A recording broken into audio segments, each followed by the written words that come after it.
Hey, how's it going, everybody? Kicking off this video real quick. As you guys know, my speedometer actually stopped working because I'm not even exactly sure what's happening or what happened to begin with, but I'm going to try to figure out exactly what happened. I ended up ordering another Dakota digital speedometer.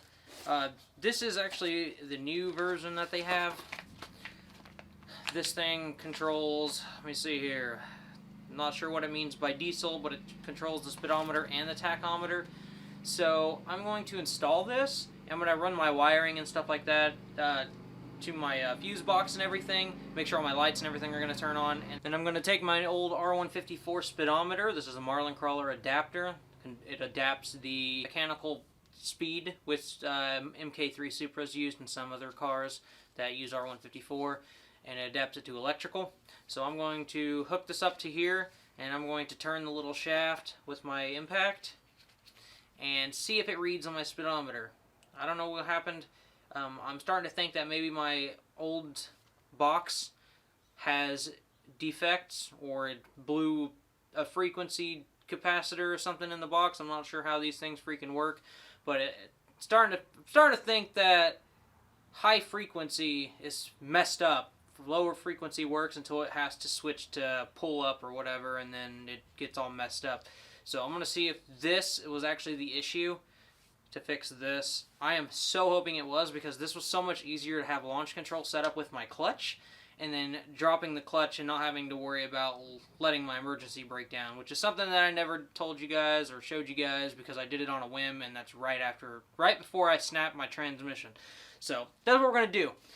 Jump in the car, go over my wiring and stuff like that, make sure there's things that I am actually going to get rid of, and then I'm going to start kind of throwing everything back together, but make it to where it's easy to remove, because I'm going to have to pull my dash again for my cage, which I still don't know where my cage is, but hopefully it'll come soon. So that's what we're going to do. Jump right in this car. Of course, I'm going to get in rice box, going to check everything over, and I'm probably going to see how the hell to make my ISO stop freaking out whenever the sun gets behind me. Oh my lord, I swear I want myself to focus, not the outdoors. This is actually the old one. This is literally only for speedometer, and even if this stops working, even if this was still fine and I'm getting the new one, I'm installing the new one has Bluetooth and an app that you can download on your phone and adjust everything that way instead of messing with these buttons, which is absolutely amazing. I had no idea that they even released a new product, but I am actually really glad that I bought it, because that's actually so much better than trying to adjust things while going down the road leaning under my dash. But, yep. Freaking figure some stuff out here. There is a couple things I'm probably going to get rid of, and a couple things I'm not. But pretty much, as you guys saw in the last video, I have got freaking everything real nice and tidy over here now. I'm going to be able to cover it up nicely with the kick panel or whatever. And I'm going to see where I can mount my ECU and stuff up in here. Yeah. And then I'm not exactly sure. Right here, this is where my harness goes through. I said it in the last video. I'm probably going to make it literally as large as the hole that's there, because I want to have room to run things through that and not have to worry about ripping wires and stuff. It's just a lot easier when I don't have to fight it, and it's a lot less of a hassle. Alright, as you guys can see, I made the hole bigger. I cut it into the letter D because that's what everybody's going to get when they race me. I'm a great fabricator, but really, it's crappy, obviously. So it's going to do exactly what I want it to do. And I do want a flat edge for the flat-edged connectors that I have. What I'm going to do is I'm going to take this, let me zoom out here. I'm going to take this shielding here, I'm going to split it down the end, and then I'm going to run it around the edge of that, so that way it appears to be really nice and clean. And it will keep my wires from getting ripped. I might not even use this, I might use an actual vacuum line, but if you split it, you can run it around the edge of the hole and make it nice. It'll be a cushion for the wiring to sit on. So I'm going to cut a piece up and I'll show you guys when I put it on there.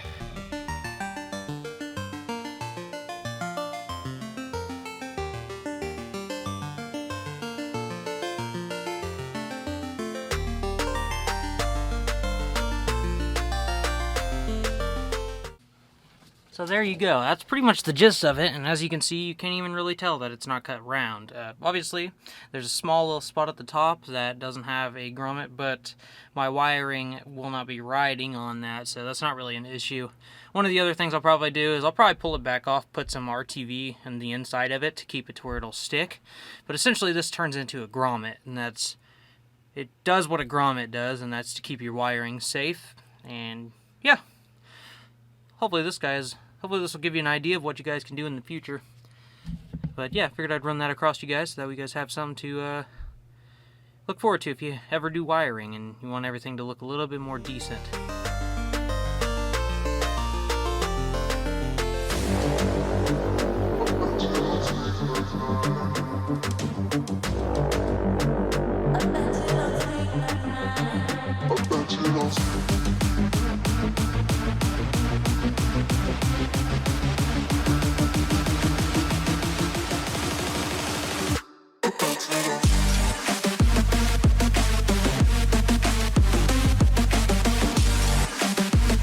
I ended up just going ahead and installing my harness.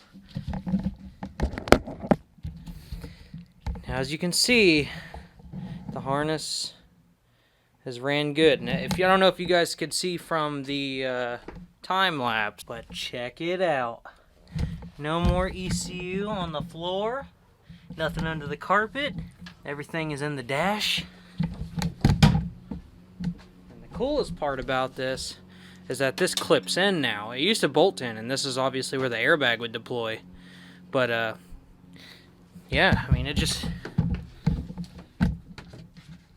sits right up in there, and then I can tap it in, then I can pop it out with a flathead. That's awesome right there. That's what's up. Yeah, so that's what I've been busy with for a little while. So I figured my engine bay is finished, and I might as well just go ahead and run the harness in there. So the harness is ran and prepared for the engine to go back in. So I am going to pull a little bit more wiring that runs to the back, that runs up into the sunroof and everything, that goes into the back. That is to the antenna for the stereo. I'm going to get it all removed. I have to pop the trunk, pull it out from back there. And then I'm going to run my bay harness back across, and then we're going to check to see if the Dakota box will read like it's supposed to, which I'm really hoping it does, because if it does, that'll make my life so much easier. But yeah, let's jump right back into this.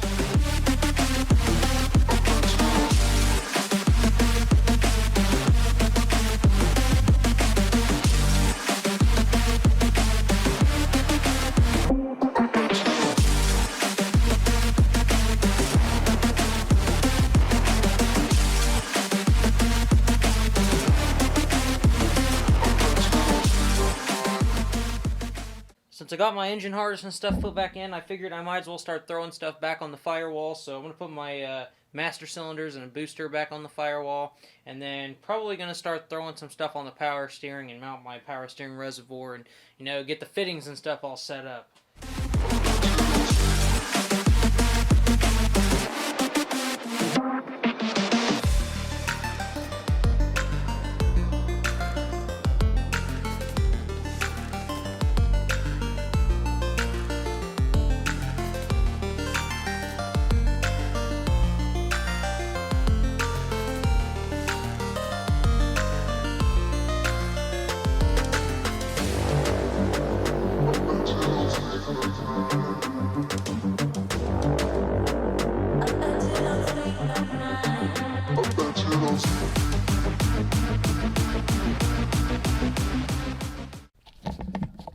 Okay, so like any other tutorial that I do, I guess I can show you guys how to wire this for those of you that actually watch my video, regardless of whether or not it's a freaking how-to or not. I can show you guys how this baby works right here for your speedometer. Alright, so we're checking it out. You're not going to worry about anything underneath speed, alright? So you'll be worried about your out 1, 2, 3, 4, and 5. These outs, you'll have to look in the manual. Some of them cut the frequency, quarter, 16th, or whatever, to where it'll like read on your speedometer.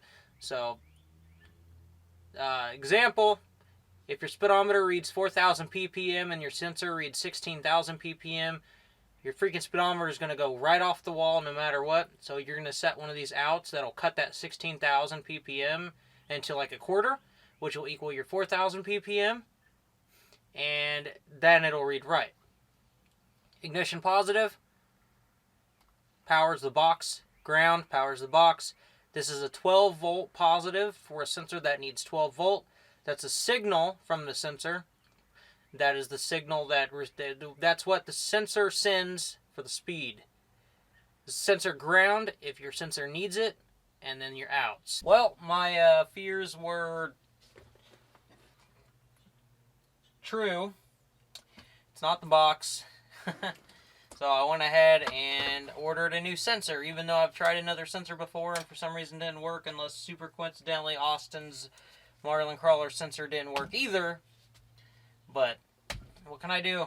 I mean, brand new box, and I guess my old one still worked fine, and I can't even figure out how to get Bluetooth to work on this, so I don't know. I guess we'll figure out if the sensor is actually the issue. I mean, it has been freaking stuck in fluid its whole damn life, so I guess that's possible. Guess we'll see when the time comes, guys. Hopefully we can get it all worked out. I'd love to be able to use the sensor again in the transmission, but it's looking like I'm not going to be able to. That's going to do it for this video. I've really been dilly-dallying this whole damn time, and I've been out here for like 4 hours and barely have gotten anything done for some reason, but that's okay. I got the harness in the dash, figured out that my speed sensor is probably bad. Hopefully that is actually the issue, because if that's not, then there's really nothing left that would be the issue. I don't understand. It'd be the box or the sensor. That would be it. And, I mean, the box worked with the tail sensor, but, you know, it's confusing. A big old confusing situation. I just want the sensor and the transmission to work again, and then everything will be fine. But, yeah, thanks for sticking around and watching the video. I'm hoping for the transmission stuff to start coming around and things will start picking up speed and my car will get back on the road. But I'll be putting out videos here and there with progression on the car. And yeah, like, comment, subscribe if you're new. I'll catch you guys in the next one. Later. With the trouble.